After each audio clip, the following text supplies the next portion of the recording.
wider ecumenism ya. Jadi juga tidak hanya sesama gereja yang berelasi kuat dalam ekumen itu sendiri, tapi antar agama, antar suku, bahkan seluruh ciptaan.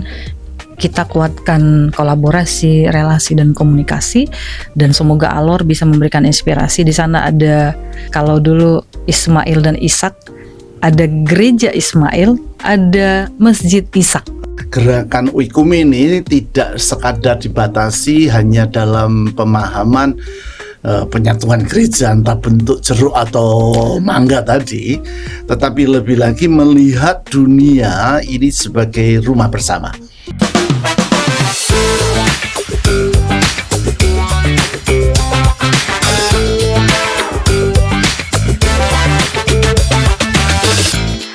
Halo sahabat Oikumene, kita berjumpa lagi dalam podcast bulan Oikumene 2026. Pada episode pertama yang lalu, kita sudah membicarakan bagaimana awal mula terbentuknya Dewan Gereja-Gereja di Indonesia pada tahun 1950, ketika gereja-gereja di Indonesia memutuskan untuk menjadi satu tubuh untuk mewujudkan keesaan gereja-gereja di Indonesia. Pada episode yang kedua ini, kita akan menelusuri kembali bagaimana Dewan Gereja-Gereja di Indonesia mengalami perubahan menjadi Persekutuan Gereja-Gereja di Indonesia pada tahun 1984 dan apa saja yang terjadi dalam kurun waktu 30 tahun awal gerakan Oikumene di Indonesia. Bersama kita saat ini sudah hadir dua orang narasumber. Yang pertama, Pendeta Bambang Wijaya dari Sinode Gereja Kristen Perjanjian Baru GKPB. Selamat datang Pak Bambang. Terima kasih. Bukan perjanjian lama ya, perjanjian baru. Iya, takut salah saya Pak. Pendeta Bambang Wijaya adalah salah satu dari Majelis Pertimbangan Persekutuan Gereja-Gereja di Indonesia periode 2024-2029, betul ya Pak? Terima kasih. Betul. Dan sebelumnya menjabat sebagai Ketua Persekutuan Gereja-Gereja di Indonesia periode 2019 sampai 2024. Terima kasih Pak Bambang sudah meluangkan waktu untuk hadir. Senang sekali. Narasumber kita yang kedua adalah Pendeta Lenta Eni Simbolon, Wakil Sekretaris Umum Persekutuan Gereja-Gereja di Indonesia periode 2024-2029. Sebelumnya Ibu pernah menjabat sebagai Direktur Persetia ya Ibu periode betul. Di tahun 2015 sampai 2022 awal. 2015, wah cukup lama ya. Terima kasih atas kedatangannya Ibu. Terima kasih Mbak Eli. Ya, sahabat Oikumene, kita akan langsung berbincang-bincang mengenai periode perubahan dari Dewan Gereja-Gereja di Indonesia menjadi Persekutuan Gereja-Gereja di Indonesia. Kita akan berbicara pertama dengan Pak Bambang. Siap. Yang tua duluan ya. Pak Bambang, apa latar belakang yang mendasari perubahan dari Dewan Gereja-Gereja di Indonesia menjadi Persekutuan Gereja-Gereja di Indonesia pada tahun 1984 itu Pak? Kalau saya melihat secara positif, ini adalah perubahan dalam artian pertumbuhan menuju kepada sasaran yang memang dari sejak awal menjadi cita-cita pembentukan dari Dewan Gereja-Gereja di Indonesia DGI tahun 1950. Seperti yang kita lihat di dalam maklumat pendirian DGI itu adalah terbentuknya Gereja Kristen yang Esa GKYE. Ya. Dan GKYE ini secara filosofis tentu bukan suatu dewan. Karena dewan itu lebih bersifat struktur organisasional. Sedangkan GKYE itu adalah satu bentuk yang lebih bersifat fungsionaris atau fungsional dan juga bersifat kelembagaan dalam artian tubuh. Karenanya secara filosofis kata persekutuan itu jauh lebih tepat. Dengan kata lain, ini suatu perkembangan. Kata dewan itu memang lebih cocok untuk pada masa tahun 1950-an. Tetapi kalau itu memang mau mewujud menjadi GKYE, dari dewan memang harus berubah menjadi persekutuan. Ada alasan filosofis, alasan teologis secara Alkitab di baliknya, kira-kira begitu. Peristiwa apa saja Pak yang terjadi di sepanjang 30 tahun pertama itu? Rangkaian perjalanan dari tahun 50 sampai ke 84 tentu ada peristiwa-peristiwa ya sebelum tahun 84. Setidaknya ada 2 tonggak peristiwa sejarah yang penting, yaitu tahun 1967 dalam sidang raya DGI di Makassar atau Ujung Pandang, dan kemudian disusul 4 tahun berikutnya dengan sidang raya yang di Pematang Siantar. 2 hal ini penting karena ini menjadi tonggak sejarah menuju kepada 1984 sidang raya di Ambon yang mengubah kata dewan menjadi persekutuan. Tahun 67 itu salah satu hal yang perlu dilihat adalah cetusan yang sangat ideal, rancangan untuk terbentuknya Sinode Oikumene Gereja Indonesia.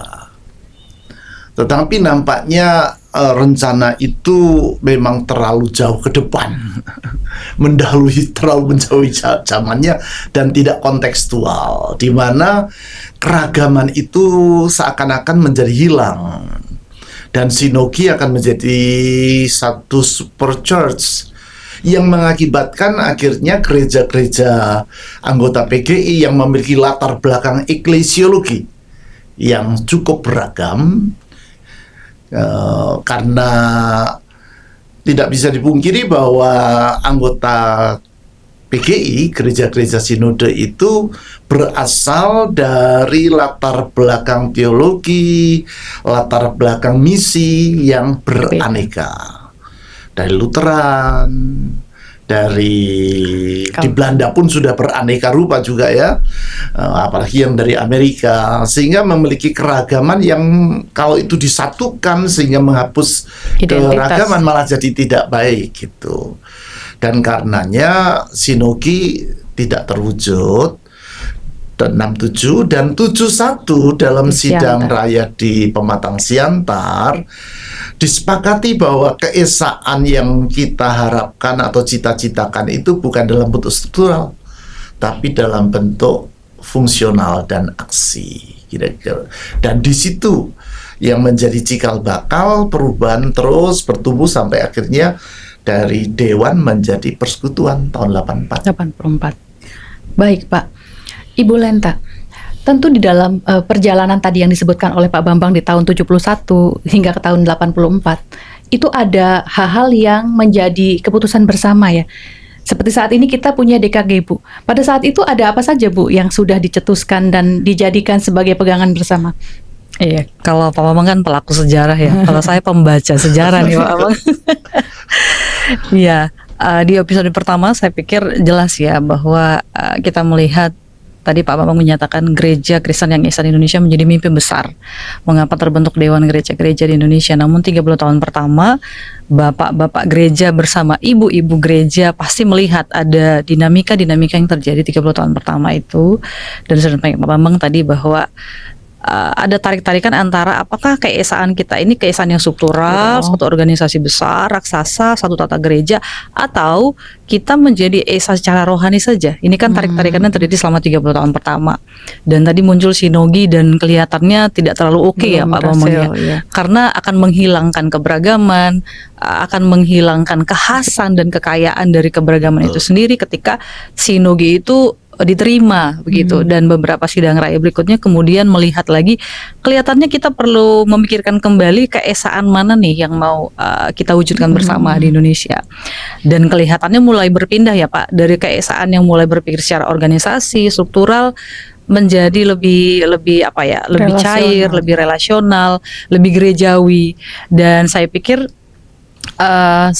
pimpinan gereja yang hadir dalam sidang raya mulai dari tahun 50 menuju ke 84 itu melihat kelihatannya kita harus mengutamakan aksi bersama ya Pak ya, pelayanan bersama, misi bersama daripada kita mengutamakan Menyatukan yang formal, yang identitas, struktural. ya. Jadi ini juga menimbulkan kata dewan pelan-pelan kemudian lebih rasional, relasional, lebih gerejawi, muncullah kata persekutuan. Saya pikir itu juga tadi Pak Bapak menjelaskan secara gerejawi alkitabiah koinonia ya. Jadi persekutuan pelan-pelan meninggalkan kata dewan yang kedengarannya kan lebih struktural ya Pak, dan formal sekali kata dewan itu, dan mulai meninggalkan itu.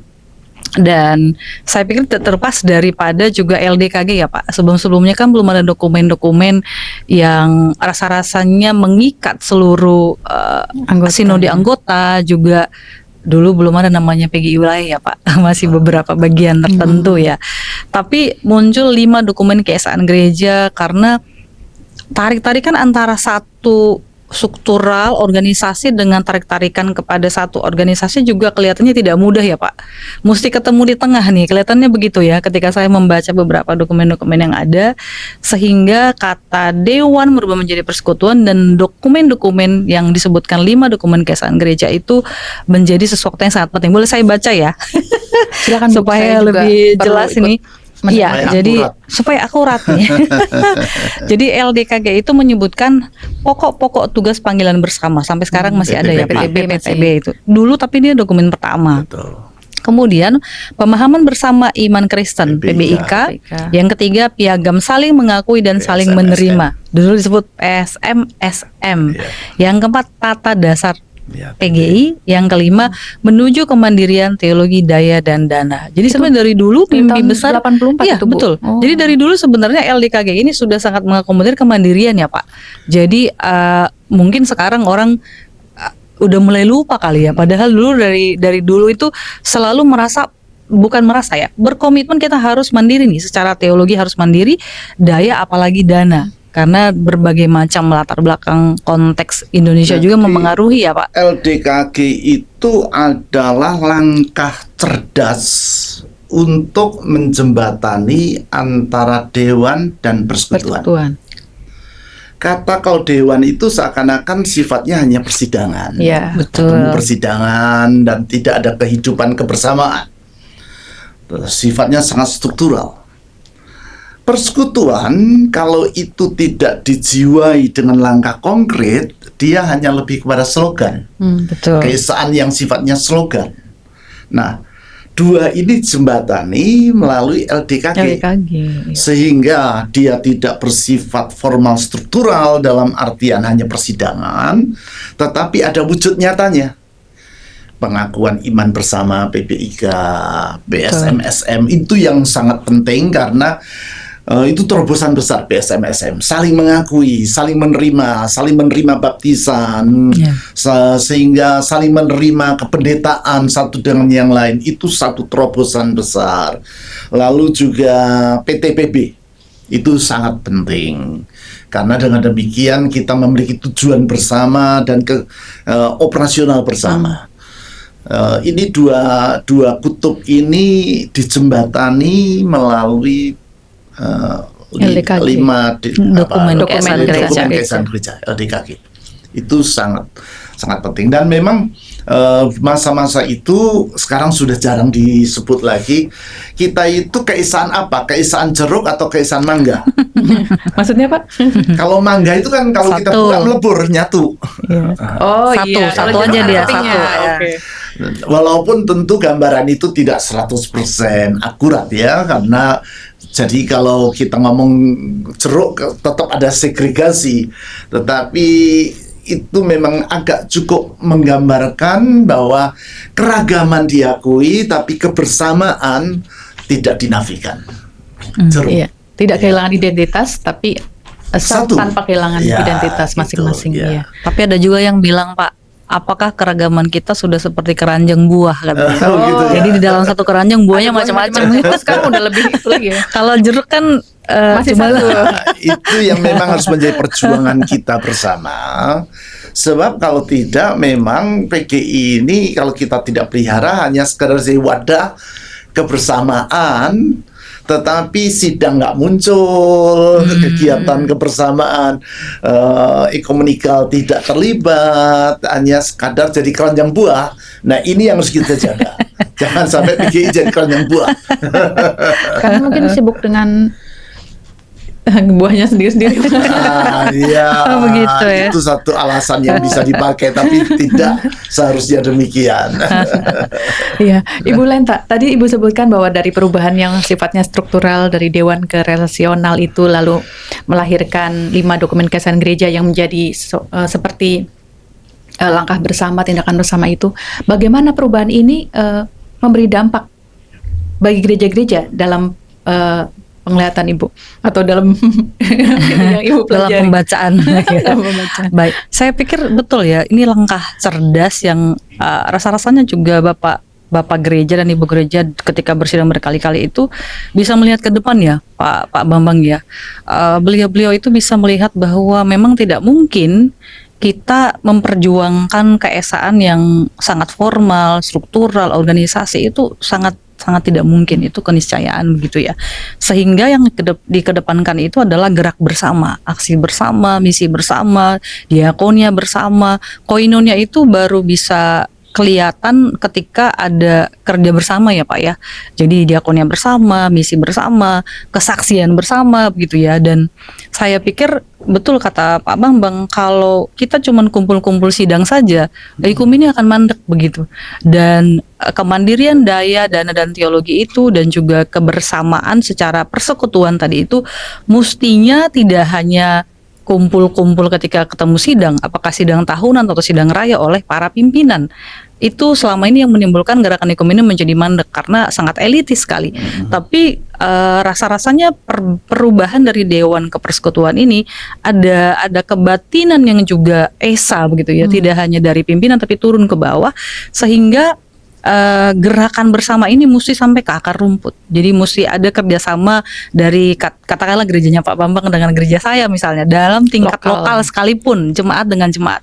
Karena kalau tidak gerakan ekumenik itu akan lagi-lagi akan mandek begitu. Jadi saya pikir ini langkah cerdas dan sangat sangat melihat ke depan, sangat visioner sekali bahwa dewan menjadi persekutuan itu sampai hari ini kita melihat kontribusi bersama itu menjadi sangat penting untuk menghidupkan dan sungguh-sungguh mewujudkan gereja Kristen yang Esa di Indonesia dengan aksi bersama itu, ekumenik in action. Jadi tidak lagi hanya dokumen mengikat kita, tapi kalau dokumen juga tidak dihidupi ya Pak Bambang, tidak ada kerja bersama sampai ke bawah, rasanya dokumen juga akan tinggal dokumen gitu Mbak. Jadi itu luar biasa. Dokumen formalitas tapi bisa berdampak sampai ke lokal gereja-gereja di bawah. Jadi ya, dari sana kita dapat melihat bahwa peranan dari PGIW dan PGIS itu sangat strategis. Betul. Sejak kapan Pak ada PGIW, PGIS itu Pak? Oh ya, itu seperti tadi yang disampaikan pada waktu Siantar itu sudah mulai ada. Iya. Tetapi itu semakin luas seperti hari ini sekarang di seluruh provinsi kecuali di daerah tertentu Sulawesi ya, karena ada sinode. Tetapi peranan PGIW, PGIS itu sangat strategis karena implementasi dari gerakan oikumene ini kalau hanya di tingkat pusat itu akan sifat elitis. Betul. Sedangkan jemaat itu kan ada di PGIS, PGIW itu yang sebetulnya sangat strategis. Pengembangan di sana, pendayagunaan atau peningkatan kinerja di sana itu sangat penting, sangat penting. Dan tadi kalau meneruskan tentang kemandirian teologi, daya dan dana, ini sebenarnya kita harus melihat kekasan PGI dibandingkan konteks global. Karena kalau kita bicara tentang gerakan oikumene di Eropa misalnya, karena sekarang Eropa itu kan sangat berada di dalam situasi sekularisme yang kuat. Sehingga gerakan oikumene di sana itu kecenderungannya lebih bertahan untuk mempertahankan hidup. Karena gereja sudah tergerus.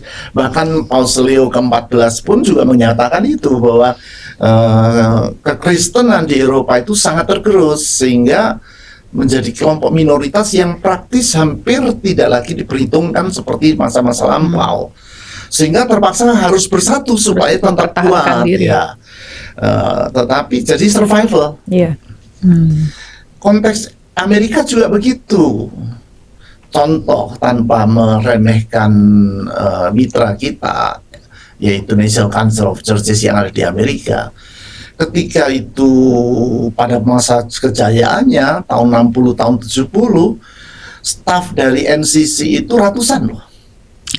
Sekarang tinggal 7 orang tuh. Nggak sampai 10 orang. Ya tentu alasan efisiensi dan yang lain-lain.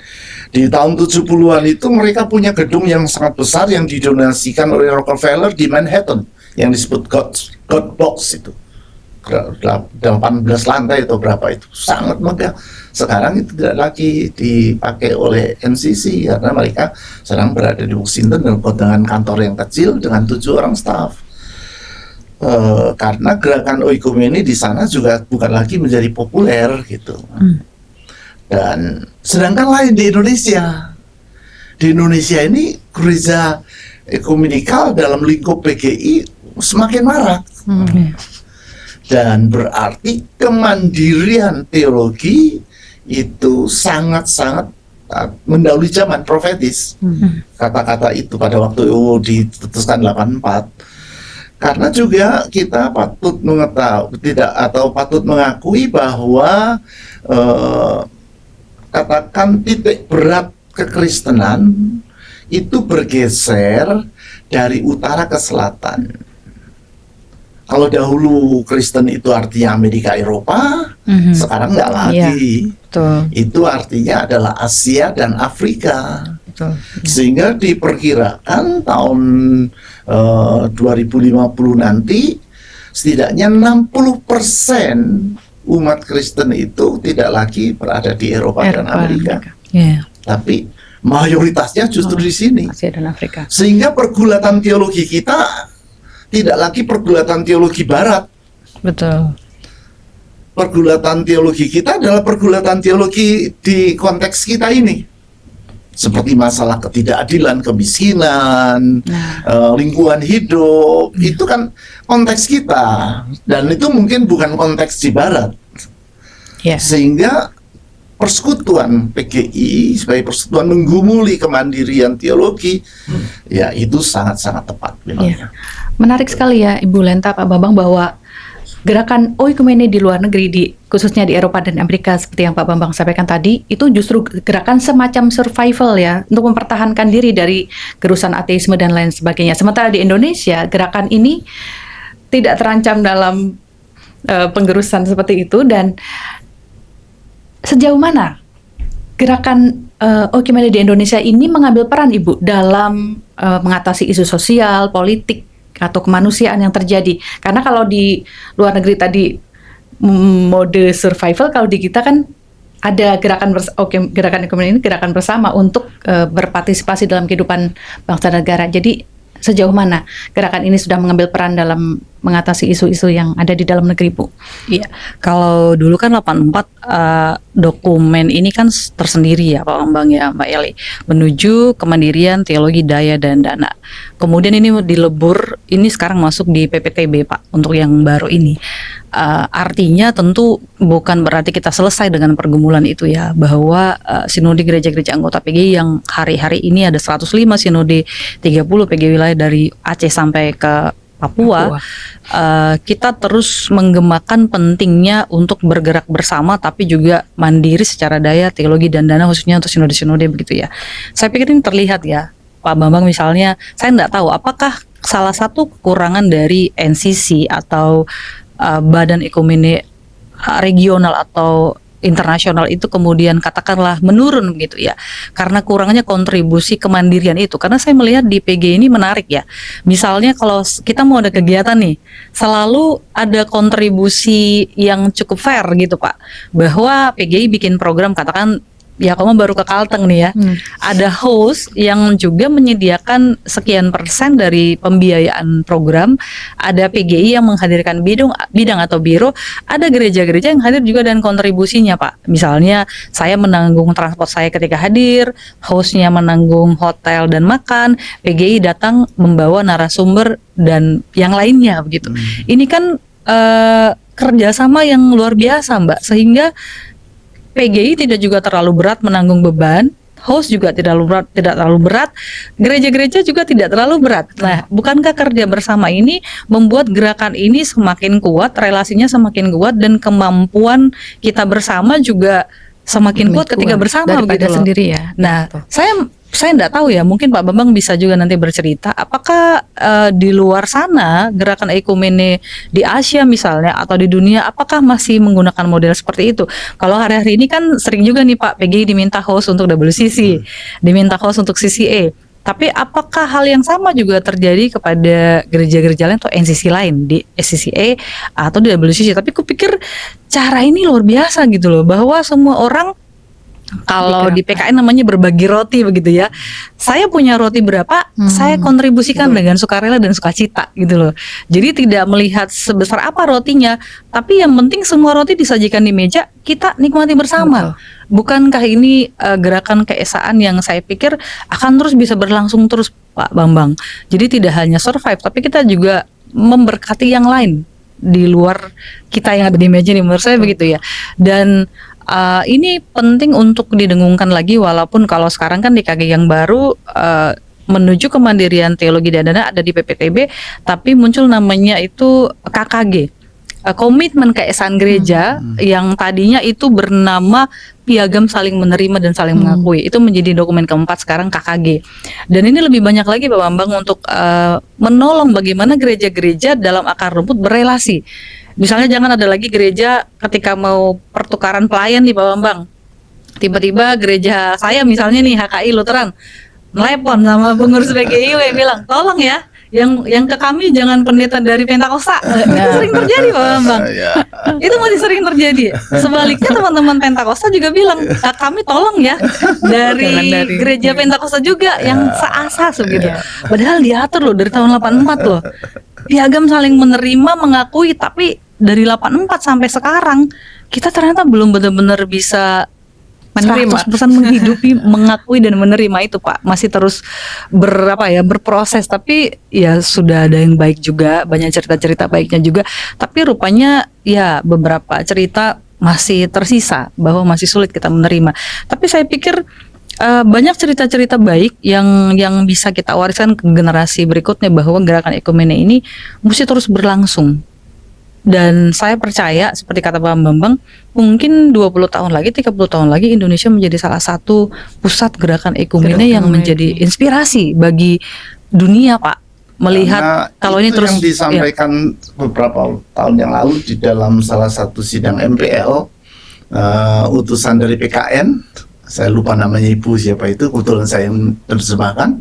Dia katakan kami datang kemarin sebetulnya mau belajar nih tentang gerakan ekumene di Indonesia. Itu yang mengatakan PKN ya, karena di sana kami mengalami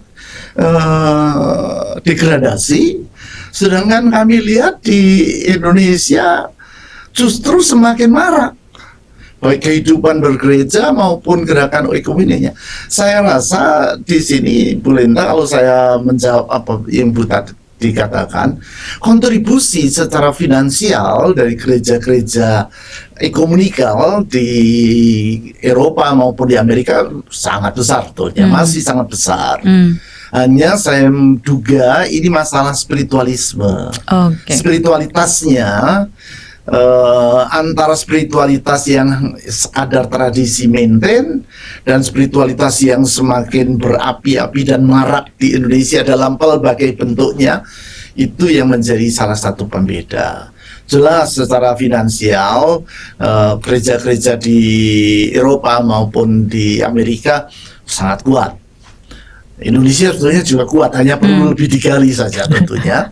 Tetapi masalah spiritualitas Indonesia dan Asia itu, atau juga di Afrika, sangat-sangat hidup spiritualitasnya. Dan ini saya rasa juga menjadi kontribusi kita bagi gerakan ekumene secara global. Jadi memelihara spiritualitas itu sangat penting. Yang katanya di Eropa dan Amerika sudah terkikis, itu sudah susah sekali diwujudkan, kok di Indonesia bisa, seperti ketika kita mengatasi bencana dan sebagainya itu. Betul. Kita itu sifat kekeluargaannya masih tinggi. Sehingga kadang-kadang sifat kekeluargaan itu membuat kita tidak terlalu memberikan perhatian masalah latar belakang teologi.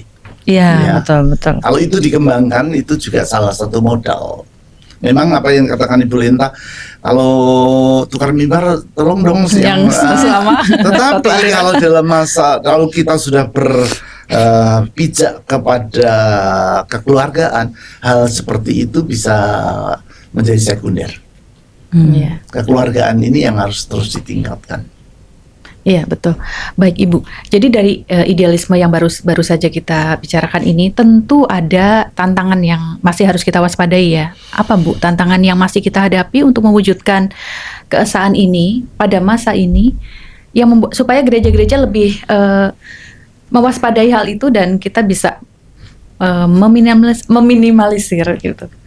Saya pikir tantangannya banyak ya, tapi dengan kebersamaan sebenarnya kita bisa kuat dan tetap bisa bertahan.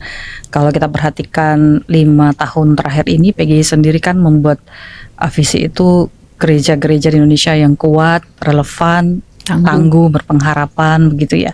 Ada banyak hal yang terjadi tidak hanya dari tahun 50, bahkan 10 tahun terakhir kita bisa lihat bahwa permasalahan kemanusiaan masih belum tuntas. Papua misalnya, banyak sekali cerita-cerita yang memilukan, banyak luka begitu ya. Kemudian krisis yang sudah kita masukkan di dalam PPTB kita ya, kebangsaan. Kita ini gampang sekali terpolarisasi dengan isu-isu kebangsaan. Mau pemilu aja suami istri bisa bisa tempat tidur gitu ya. Belum lagi krisis ekumene yang masih terus menjadi harapan kita bersama ya. Seperti tadi itu, ekumene kita masih sangat elitis, belum sungguh-sungguh terjadi sampai ke tingkat jemaat, betul. Jadi orang masih saling mencurigai ya Pak Bambang, belum sungguh-sungguh terbuka untuk bisa belajar dari gereja lain. Padahal di sekitar kita ada banyak gereja yang berbeda, siap untuk saling transfer ilmu ya dan pengalaman baik begitu. Tapi harus diakui di tingkat jemaat pun masih saling mencurigai, merasa gerejanya yang paling benar begitu ya, sehingga gereja lain dianggap bukan teman, bukan bagian gitu. Saingan. Iya, tapi saingan. Masih ada istilah katakan curi-curi domba gitu ya, Pak Bambang. Padahal Pak Gomar bilang domba itu miliknya Tuhan gitu ya. Kita cuma dikasih kesempatan kasih kandang yang bagus, makanan yang bagus supaya dombanya nggak pada pindah-pindah misalnya begitu. Apalagi ekologi yang tentu juga menyisakan banyak cerita. Teman-teman aktivis bilang ini bukan cuma krisis tapi sudah kiamat ekologi. Kalau gereja tidak melakukan program-program yang sangat tegas, ekstrim, kita mau mewariskan apa kepada generasi berikutnya? Apakah air mata atau masih ada mata air begitu loh. Kemudian sekarang ada 2 krisis yang baru, keluarga dan pendidikan juga. Jadi tantangan kita banyak, tapi lagi-lagi kalau kita bersama kita akan jauh lebih kuat dan kita memperjuangkan ketangguhan itu. Tadi Mbak mengatakan sendiri ketika ada yang kena bencana dengan cepat kita bisa bersama-sama ya Pak Bambang. Saya ingat pada waktu acara Natal Nasional tahun berapa lah lupa saya, waktu itu ibadah dipimpin oleh Pendeta Eka Dharma Putra. Beliau berkata begini, dan kata-kata beliau itu terngiang terus bagi saya. Gerakan oikumene kita, keesaan gereja itu jangan karena hanya oleh adanya krisis. Sehingga kalau ada krisis baru kita bersatu, jangan. Kita itu bersatu bukan karena krisis, tapi karena panggilan dari Allah. Seperti yang disampaikan oleh Yesus dalam doanya, Yohanes 17. Sehingga memang kalau ada bencana kita kerjasama, kalau ada masalah kemanusiaan kita kerjasama, itu baik. Tapi sebaiknya jangan hanya di situ. Betul. Kebersamaan kita itu harus menjemaat di dalam kehidupan keseharian, termasuk saling menolong, saling menimba ilmu, saling membagi ilmu. Karena kekayaan gereja-gereja di Indonesia itu luar biasa. Betul. Kita mendengar tentang kemajuan-kemajuan dalam program yang dilakukan oleh GPM misalnya, itu kan luar biasa. Ekologi yang dilakukan oleh GTM atau Gereja Toraja Gereja itu luar biasa, atau tentang yang di PB Pak? kami kan hanya kecil-kecil aja dalam kontribusi, kalau yang besar-besar itu luar biasa itu kontribusinya. Atau dari Gereja Karo itu kan luar biasa kontribusinya.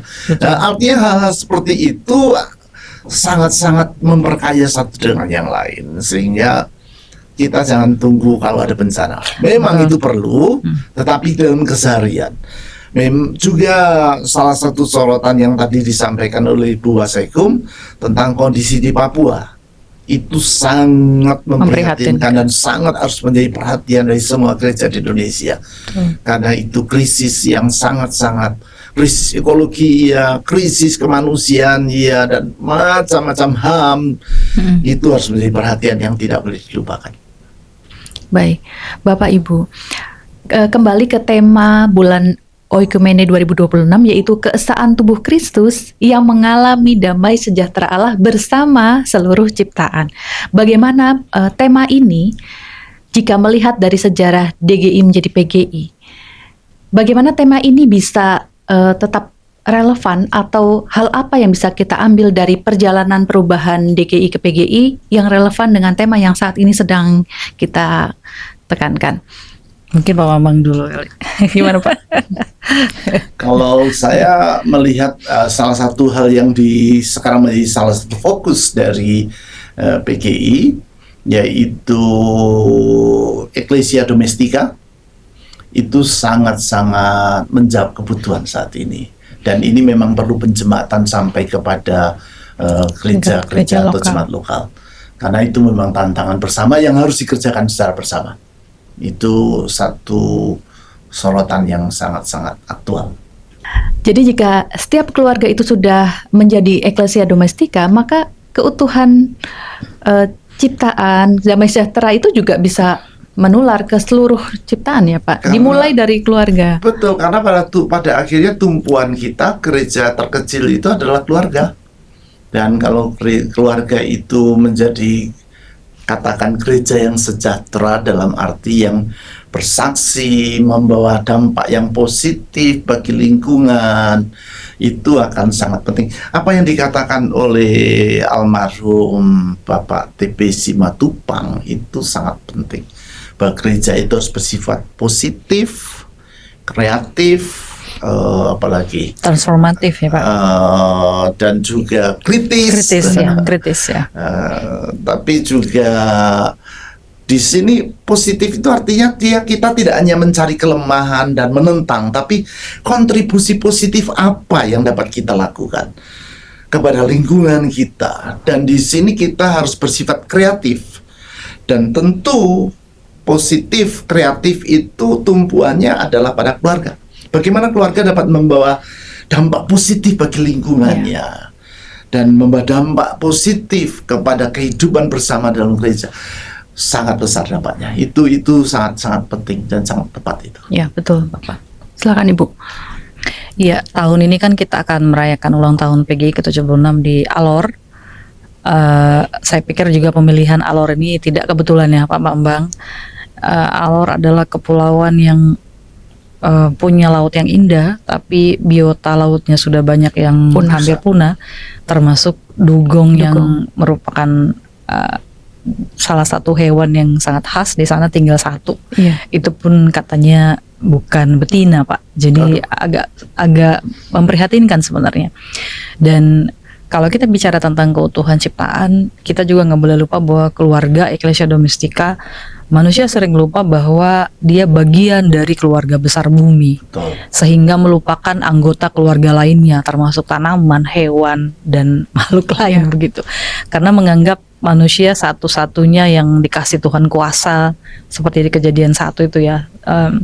Lynn White bilang itu yang menimbulkan kerusakan ekologi kekristenan, karena kita dianggap super yang bisa mengatur dan menguasai segala sesuatu. Tapi kemudian krisis ekologi terjadi, bahkan sudah kiamat ekologi, maka kita juga yang mesti menanggung tanggung jawab yang lebih besar daripada yang lain. Sebagai bagian dari anggota keluarga bumi, jangan juga lupa bahwa anggota keluarga yang lain harus menerima juga keadilan yang sama, bahwa bumi, hutan, alam sekitar mesti kembali diprioritaskan untuk dijaga dan dipelihara.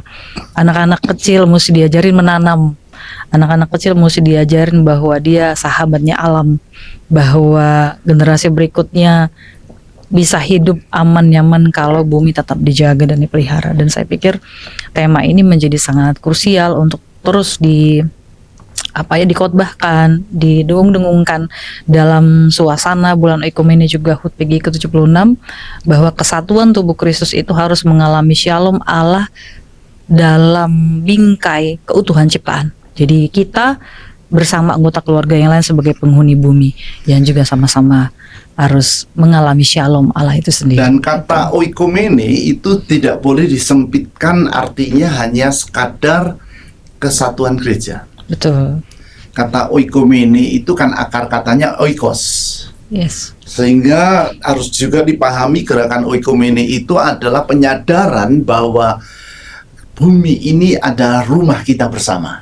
Yes. Dan ini menyangkut masalah budaya, masalah lingkungan, masalah keragaman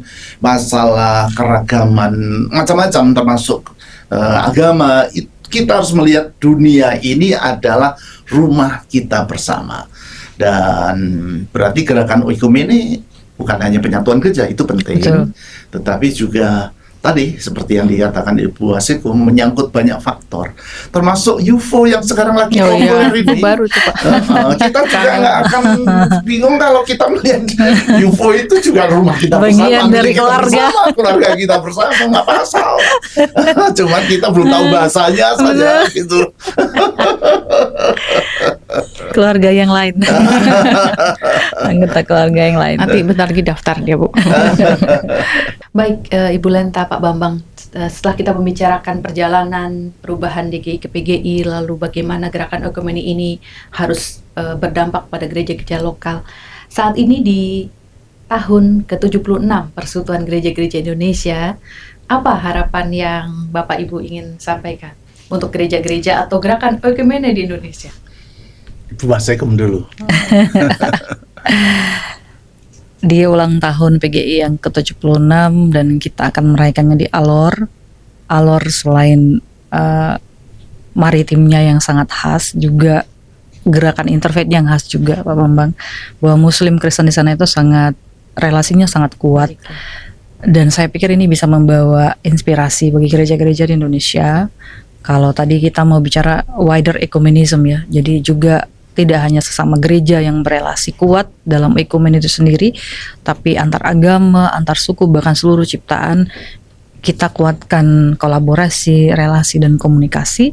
Dan semoga Alor bisa memberikan inspirasi. Di sana ada, kalau dulu Ismail dan Ishak, ada gereja Ismail, ada Masjid Ishak. Oh gitu. Ya, itu di Alor, dan nanti kita akan berkunjung ke sana. Dan ini kiranya menolong kita semua untuk terus berefleksi, sembari terus bersyukur. Tuhan baik memelihara gereja-gereja di Indonesia, mewujudkan gereja Kristen yang esa lewat lahirnya DGI tahun 50, kemudian berubah nama tahun 84 menjadi PGI, dan sampai hari ini nama itu masih melekat menjadi sebuah ikatan batin seluruh gereja-gereja, 105 sinode anggota, 30 PGI wilayah. Semoga kita semua semakin hidup dalam panggilan sebagai tubuh Kristus. Ini panggilan mau ada krisis atau tidak ya Pak Bambang, panggilan untuk terus bersama-sama, berkolaborasi bersama, dan mewujudkan shalom Allah. Tanda-tanda shalom Allah kita wujudkan bersama lewat pelayanan bersama, kesaksian bersama, dan semoga gereja-gereja di Indonesia semakin relevan, semakin berdampak, semakin satu, dan terus berpengharapan di dalam Kristus. Baik, wah, luar biasa Ibu, silakan. Kalau saya tadi sudah saya sampaikan, yaitu harapan kita bahwa di usia yang ke-76 ini semakin dewasa PGI, sehingga gerakan oikumene tidak sekadar dibatasi hanya dalam pemahaman penyatuan gereja entah bentuk jeruk atau mangga tadi, tetapi lebih lagi melihat dunia ini sebagai rumah bersama. Dan itu betul harus diwujudkan bukan dalam tingkat elitis tetapi sampai kepada kejemaatan. Jadi penjemaatan gerakan oikumene itu sangat-sangat penting, dan seperti yang juga tadi telah saya singgung, peranan PGIW dan PGIS itu sangat-sangat strategis, sehingga kita berharap bahwa di usia 76 dan seterusnya PGIW, PGIS akan lebih berfungsi lagi, dari sekarang sudah berfungsi tapi semakin lebih berfungsi, dan jemaat-jemaat juga semakin memahami apa itu gerakan oikumene. Baik. Terima kasih Ibu Pendeta Lenta, Pak Pendeta Bambang atas percakapan yang sangat berisi ya, sangat kaya dan sangat efektif yang sudah Bapak Ibu bagikan. Sahabat Oikumene, dari episode ini kita belajar bahwa perubahan dari Dewan Gereja-Gereja di Indonesia menjadi Persekutuan Gereja-Gereja di Indonesia bukan sekadar perubahan nama. Ini adalah perubahan tentang bagaimana gereja memahami dirinya sendiri, bahwa kita adalah satu tubuh Kristus yang esa, yang harus bergerak untuk bersama-sama mewujudkan damai sejahtera bagi sesama yang berbeda-beda, saling menerima, dan juga seluruh ciptaan. Sampai jumpa di episode berikutnya ketika kita akan membahas bagaimana Spirit Ugahari menjadi bagian penting dalam kesaksian gerakan oikumene di Indonesia di tengah krisis global yang kita hadapi. Saya Elidia Praptanti bersama dengan Pendeta Bambang dan Pendeta Lenta Eni Simbolon, pamit. Tuhan memberkati.